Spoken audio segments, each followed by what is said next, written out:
신앙 고백으로 하나님의 은혜 나누기를 원합니다. 진리의 성령으로 함께 하시고 깨달은 은혜를 주셔서 주신 것들이 우리의 신앙의 견고함으로 세워지게 하여 주옵소서. 주를 의지하고 주 예수님의 이름으로 기도합니다. 아멘. 뒤로 한번 제칠까요? 비빔밥을 잘해주셔가지고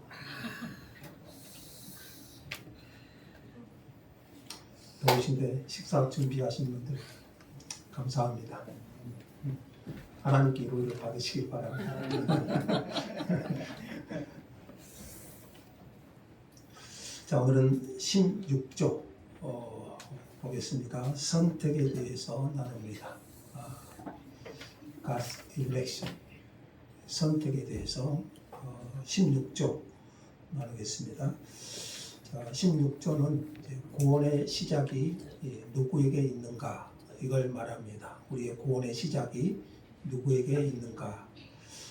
그래서 이 고백은 인간의 공로나 선행을 강조하지 않고 하나님의 은혜와 주권을 강조합니다. 우리가 하이델베르그 요리문답에서도 배웠고 또 서유리문답에서도 배웠죠. 그래서 이 세계 신조를 3대 일치 신조라고 말해요. 3대 일치 신조. 세 개가 뭐였죠? 하이델베르그, 서유리문답, 도르트 신조, 벨직 신앙 고백. 서유리문답은 장로의 표준 문서라고 말씀드렸고요. 물론 같습니다. 그래서 세 개를 3대 일치 신조 그랬습니다. 이 세 개 신조를 공부하면 그러니까 그 같은 교리 신앙이 교리가 서로 일치한다는 거예요. 그래서 내용이 사실 비슷비슷하죠. 그래서 이 벨직 신앙 고백도 우리의 구원의 시작, 이것은 인간의 공로나 선행을 강조하지 않고 하나님의 은혜와 주권을 강조합니다. 우리의 구원에 있어서, 우리의 선택에 있어서. 자, 핵심은 두 가지입니다. 오늘 16조는 첫째는 하나님은 자비로 택하신 자를 구원하신다. 첫 번째고, 하나님의 자비로 택하신 자를 구원하신다. 두 번째는 하나님은 공의로 택하지 않는 자를 그들 죄 가운데서 내버려 두신다. 선택은 자비고 또 내버려 두신 것은 하나님의 공의, 이렇게 설명을 합니다. 자, 하나씩 한번 살펴볼까요? 자, 우리 지난주에도 잠깐 배웠습니다만 첫 번째, 인간의 상태에 대해서 말합니다. 모든 인간은 죄로 인해 멸망 상태에 있다. 모든 인간은 죄로 인해 멸망 상태에 있다. 같이 읽겠습니다. 우리는 우리의 최초의 사람이 범죄함으로 인하여 아담의 모든 후손이 멸망과 파멸로 떨어졌음을 믿는다. 최초의 사람인 아담이 하나님께 불순종했습니다.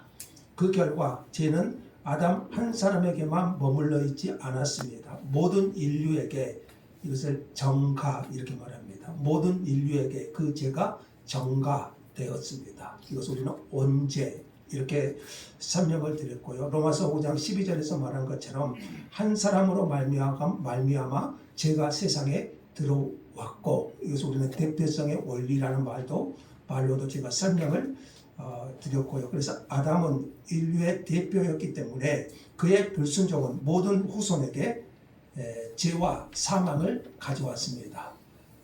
아담의 범죄로 인하여 죄가 세상에 들어왔고 그 죄로 인하여 인간은 사망에 이르게 되었습니다. 그래서 모든 사람은 태어날 때부터 죄의 성향, 죄의 본성을 가지고 태어납니다. 원죄, 죄의 본성을 가지고 태어난다고 말씀을 드렸죠. 그리고 그 죄의 형벌인 영원한 파멸을, 영원한 죽음을 피할 수 없게 되었습니다. 요리문답에서는, 신앙 고백에서는 멸망과 파멸로 떨어졌다 이렇게 말합니다. 뭐 때문에 그런 거죠? 죄 때문에. 이것이 인간의 상태입니다. 인간의 상태. 죄 때문에 모든 아담의 후손은 멸망과 파멸로 떨어졌다 이렇게 말합니다. 히브리서 9장 27절 여러분 잘 아시죠? 안 찾아봐도. 한 번 죽음. 한 번 죽는 것은 사람에게 정해진 것이요. 그 후에는 심판이 있다. 이렇게. 한 번 죽는 것은 죄의 삭시죠. 한 번 죽는 것은 정해져 있고 그것으로 끝입니까? 그 후에는 심판이 있다. 이렇게 말하잖아요. 그 심판은 영원한 지옥 형벌 아닙니까? 그래서 인간은 죄와 비참의 상태에 놓여 있다. 하이데베르그 요리문답은 죄와 비참함, 우리 인간의 죄와 비참함, 이것이 우리 인간의 상태라고 성경은 그리고 요리문답은 우리에게 말해줍니다. 자, 모든 인간은 그래서 죄로 인한 멸망 상태에 있다. 에베소서 2장 1절은 그랬잖아요. 허물과 죄로 죽었다. 이렇게 말씀하고 있죠. 자, 두 번째 볼까요? 하나님의 성품 봅시다. 하나님의 성품. 하나님은 자비와 공의를 동시에 나타내셨습니다. 같이 한번 읽겠습니다. 이때 하나님은 자비롭고 공의로우신 분으로서 자기 자신을 드러내셨다. 자, 인간은 죄를 범했지만 하나님은 변하지 않으셨습니다. 하나님은 변하지 않으십니다. 이것을 우리는 불변성 이렇게 말했죠. 하나님은 변하신가요? 변하지 않으십니다. 사람은 변하지만 하나님은 변하지 않으십니다. 하나님의 성품은 언제나 동일하십니다. 그래서 벨직 신앙 고백에는 하나님의 두 가지 성품을 말하는데 하나는 자비, 하나는 자비, 또 하나는 공의, 이 두 가지를 말합니다. 하나님은 자비로우십니다. 그래서 죄인을 불쌍히 여기셨습니다. 모든 인간은 죄로 인하여 비참한 상태에 있다고 말씀을 드렸습니다. 서두에요. 멸망과 파멸에 처해 있다. 이렇게 말씀을 드렸지 않습니까? 그런데 하나님은 자비로우십니다. 그런 죄인을 불쌍히 여기셨습니다. 그런 죄인을 영원히 멸하지 않고 구원하시기로 작정하셨습니다. 그러나 또한 하나님은 공의로우신 분이에요. 자비로우시지만 공의로우신 분이십니다. 죄를 그냥 넘어가지 않으셔요. 죄인은 사랑하시지만 자비죠. 죄인은 사랑하시지만 그 죄는 그냥 넘어가지 않으십니다. 이게 하나님의 성품이죠. 자비와 공의. 그러므로 죄는 반드시 심판을 받아야 됩니다. 죄값을 반드시 치러야 된다는 것이죠. 그래서 십자가가 필요했습니다. 십자가가 필요했습니다. 십자가는 하나님의 자비와 공의가 동시에 만나는 것이지 않습니까? 하나님의 자비와 공의가 동시에 만족되는 곳이 어딘가요? 십자가죠. 자비는 죄인을 살리셨고 공의는 죄를 심판하셨습니다. 예수님께서 죄값을 대신 담당하심으로 하나님의 자비가 나타났고요. 우리를 구원하시는 하나님의 자비, 그것은 예수님께서 우리 대신 십자가에서 죄값을 치르게 하심으로써 우리를 구원하신, 여기에 하나님의 자비가 나타났고요. 하나님의 공의도 만족되었습니다. 어디서요? 십자가에서 죄를 심판하시는 그 죽음, 그 공의도 만족되었습니다. 그래서 하나님은 여전히 자비와 공의를 죄인들에게 동시에 나타내셨어요. 자비로우신 하나님은 우리를 구원하시기를 원하셨고, 또한 공의로우신 하나님은 그 죄를 묵과하실 수 없으셨어요. 그래서 뭐가 필요했습니까? 십자가가 필요했던 거지. 십자가는 하나님의 자비와 공의가 동시에 만족되는 곳. 그래서 우리는 하나님은 십자가를 통하여 하나님의 자비와 공의를 동시에 드러내신 거지. 자, 세 번째, 하나님의 선택입니다. 하나님의 선택. 선택의 근거는 인간이 아니라 하나님이다. 이거 우리가 수없이 배웠죠. 같이 읽겠습니다. 하나님은 자비 가운데 사람들의 행위가 아니라 오직 자신의 영원하고 불변한 뜻과 선함에 따라. 자, 하나님은 자비로우시다겠죠. 하나님은 자비 가운데서 사람의 행위가 아니라 오직 자신의 영원하고 불변한 뜻과 선함에 따라. 이게 선택 교리의 핵심인데요. 하나님은 사람을 선택하실 때 뭘 보신가요? 사람의 행위를 보신가요? 미래의 믿음을 미리 보신 건가요? 어떤 사람은 그래요. 내가 미래에 예수를 믿을 것을 보고 나를 선택했다. 이게 아니죠. 우리가 많이 배운 것처럼 하나님은 우리를 선택하실 때 언제 선택했다고 했죠? 창세 전에. 창세 전에. 그러니까 하나님의 선택의 근거는 우리의 행위에 있는 것도 아니고 우리의 공로에 있는 것도 아니고 내가 예수를 잘 믿을 것 같아서 선택한 것도 아니고 내가 주님을 위해서 헌신할 것 같아서 하나님이 나를 선택하신 것도 아니에요. 인간의 공로나 자격을 고려하신 것이 아닙니다. 신조를 보면 그러죠. 선택의 이유가 뭔가요? 선택의 근거, 선택의 이유, 오직 하나님의 선하신 뜻입니다. 그분의 선함에 따라 하나님의 선하신 뜻이에요. 하나님의 선하신 뜻, 이게 선택의 이유입니다. 에베소서 1장에서 말한 것처럼 하나님께서 창세전에 우리를 택하셨다고 말씀하셨습니다. 즉 우리가 태어나기도 전에 하나님의 구원 계획은 이미 세워져 있었던 거예요. 그 이유가 뭔가요? 하나님의 자비 그리고 하나님의 선하신 뜻에 따라서 저와 여러분을 선택하신 거예요. 그래서 여기서 중요한 것은 뭡니까? 구원의 출발점이 인간이 아니라 하나님의 자비라는 거예요. 구원의 시작이 인간이 아니고 하나님의 자비. 이게 구원의 출발점이에요. 자, 성경 한번 찾아볼까요? 요한복음 15장 16절. 요한복음 15장 16절.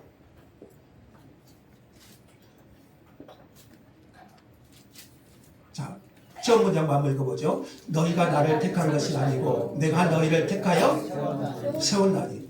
자, 너희가 나를 택한 것이 아니고 내가 너희를 택하여 세웠나니. 택함의 근거가 인간에게 있습니까? 하나님께 있죠. 우리가 하나님을 먼저 찾은 것이 아닙니다. 하나님이 먼저 우리를 찾아오셨습니다. 하나님이 우리를 선택하신 이유가 내가 착해서도 아니고 믿음이 좋아서도 아니고 봉사를 많이 해서도 아니고 헌금을 많이 해서도 아니고 미래를 미리 보시고 결정하신 것도 아니에요. 선택의 근거는 인간의 행위와는 아무런 관계가 없어요. 그래서 에베소서 2장에서 이렇게 말하고 있죠. 너희가 은혜로 구원을 받았으니 이것은 너희에게서 난 것이 아니다 그랬어요. 은혜로 구원을 받았으니 그것이 너희에게서 난 것이 아니고 하나님의 선물이다 이렇게 말합니다. 사람들의 행위가 아니라 신조는 그렇게 말하죠. 사람들의 행위가 아니라 오직 자신의 영원하고 불변한 뜻과 선함에 따라. 그래서 하나님의 택하심은 불변해요. 변하지 않아요.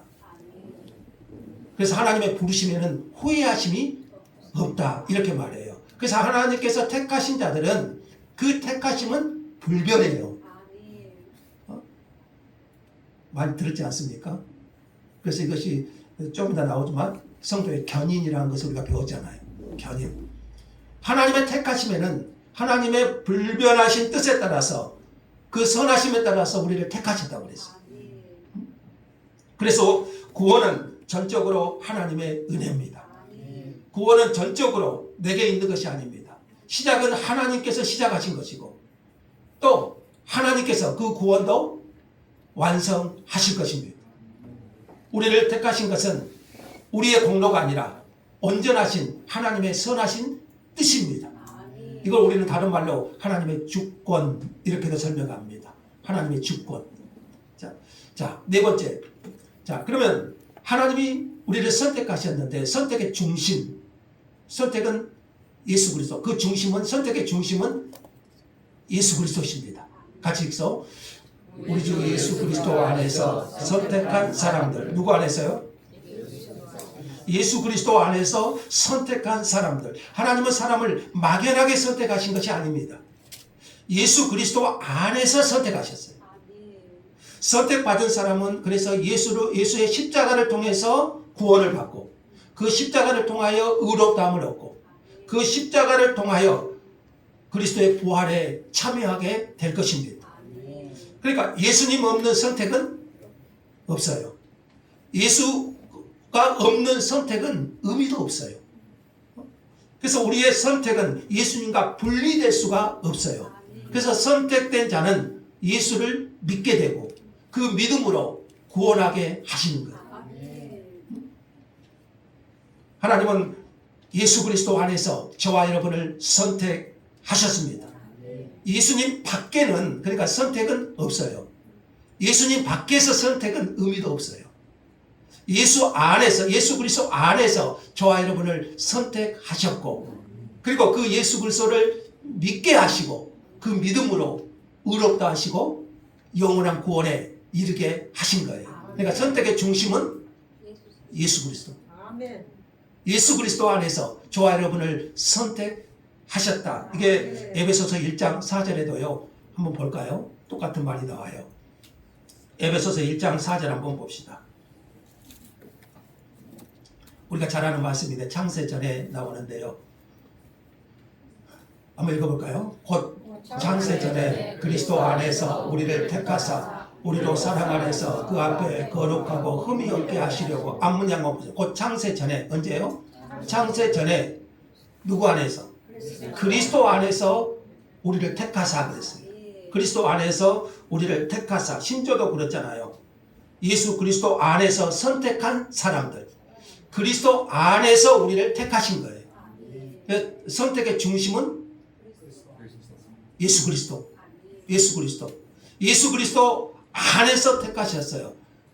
그래서 예수님 없는 선택은 있을 수가 없고, 선택은 예수님과 분리될 수가 없는 거예요.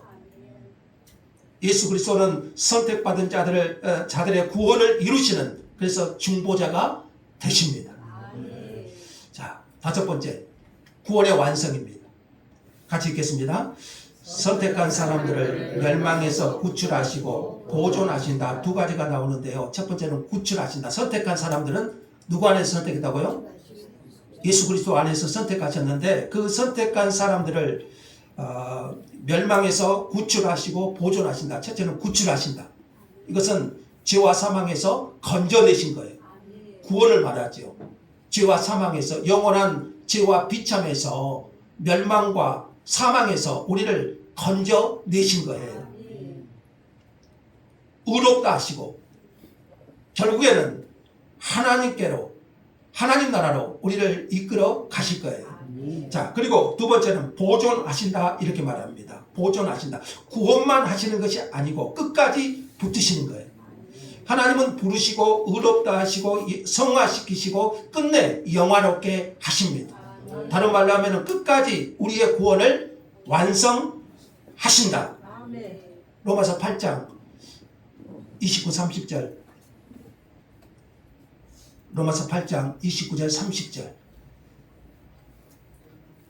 제가 사도행전 다음에 로마서를 하고 싶은 마음이 강렬하게 일어납니다.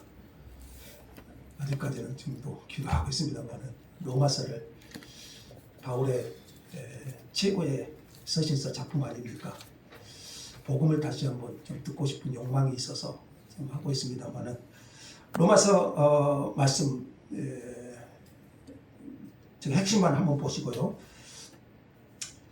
여기 보면 그랬죠. 내가 미리 정하신 그들을 또한 부르시고, 자 30절, 미리 정하신 그들을 또한 부르시고, 부르신 그들을 또한 의롭다 하시고, 의롭다 하신 그들을 또한 영화롭게 하셨다.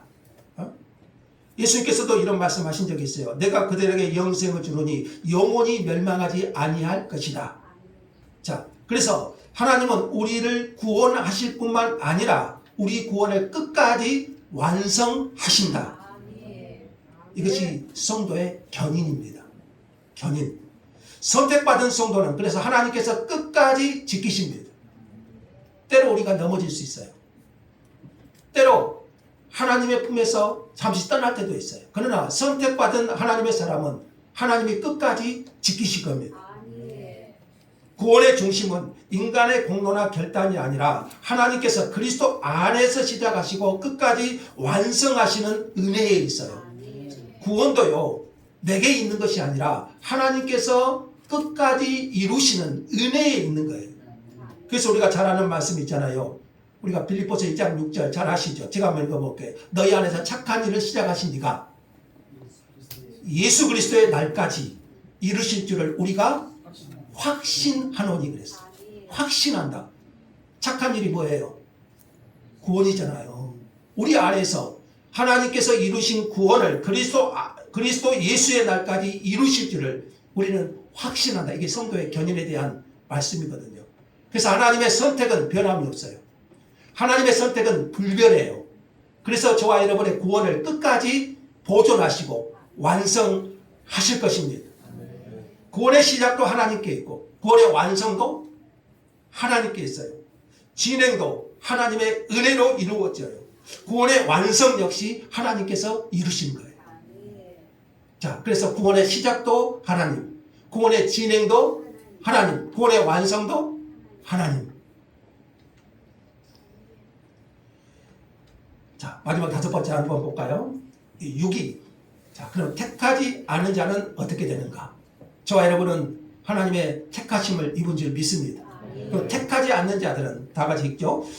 그 밖의 사람들에 대해서는 하나님의 공의 가운데 그들 스스로 택한 타락과 멸망 가운데 내버려 두신다. 이거 뭐라고 합니까? 유기 이렇게 말하죠. 유기 내버려 두신다. 택함 받지 않는 사람들을 여기서는 말하는데 하나님의 공의 가운데 그들 스스로 택한 타락과 멸망 가운데 내버려 두신다. 여러분 이렇게 하면 또 하나님이 불공평하다 생각할 수 있죠. 어떤 사람은 택하시고 어떤 사람은 유기 버리시고 하나님이 불공평하지 않는가 그렇게 생각할 수 있죠. 그런데 여러분 모든 사람은 이미 죄인입니다. 아담의 범죄 이후에 모든 인간은 죄인입니다. 그래서 모든 사람은 심판받아 마땅합니다. 그것이 우리 인간의 상태예요.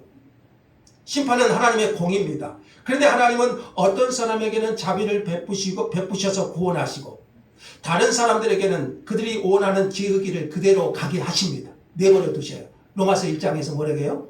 내버려 두심. 이거 유기.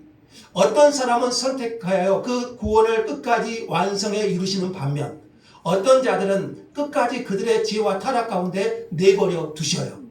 그들의 죄 가운데. 신조도 그렇죠. 스스로 택한 타락과 멸망 가운데 내버려 두신다. 자, 그러니까 유기는 새로운 악을 불어넣은 것이 아니고요.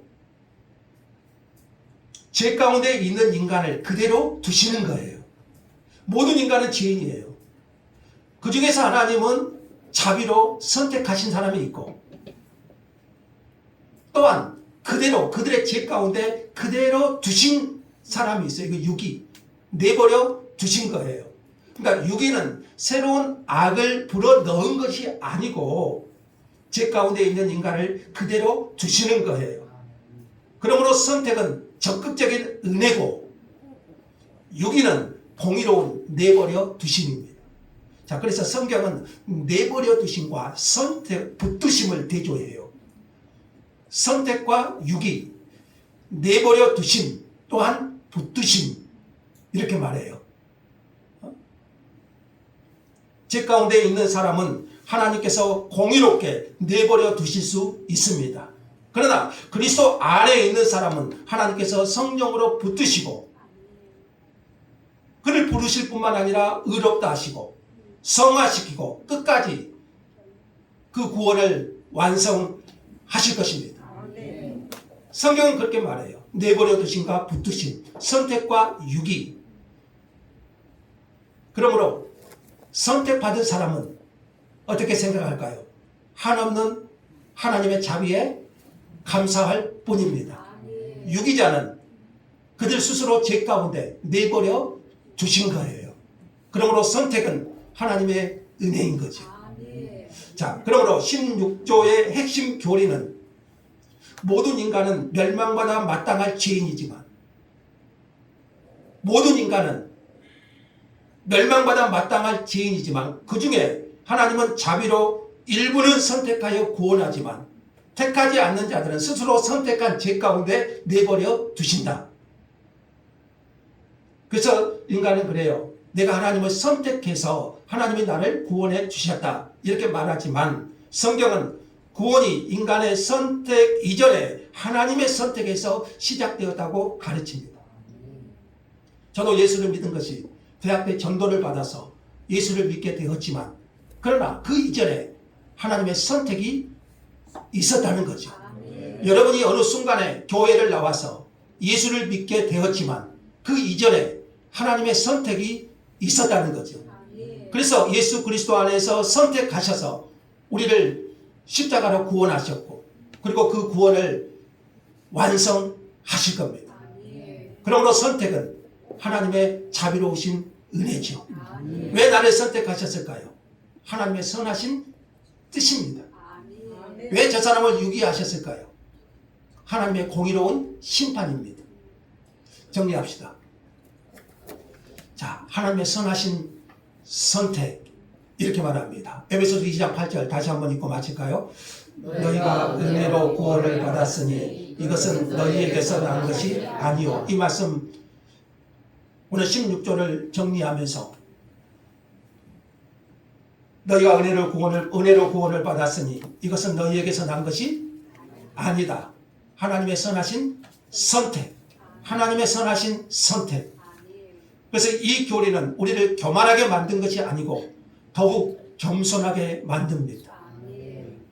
내가 하나님을 붙든 것이 아니라 하나님께서 나를 먼저 붙드셨음을 알기 때문에 자랑할 것이 없고 오직 겸손과 감사할 뿐입니다. 사도 바울의 고백이 그러잖아요. 그래서 나의 나 된 것은 하나님의 은혜로 되었다. 이렇게 고백하지 않습니까? 그러므로 하나님 안에서 그리스도 안에서 택하심을 받은 자들은 오늘도 겸손하게 하나님께 감사할 뿐입니다. 구원은 오직 하나님의 자비로우신 은혜입니다. 저와 여러분을 하나님의 선하신 뜻 가운데 택하여 주신 그 은혜에 감사뿐인 것이죠. 이번 한 주도 무더위가 계속 되겠지만 그 하나님이 주시는 한량없는 사랑과 자비로 우리 안에 그리스도의 사랑을 하나님의 자비로우신 선택의 은혜를 부어주시기를 간절히 소망합니다. 감사합니다 하나님.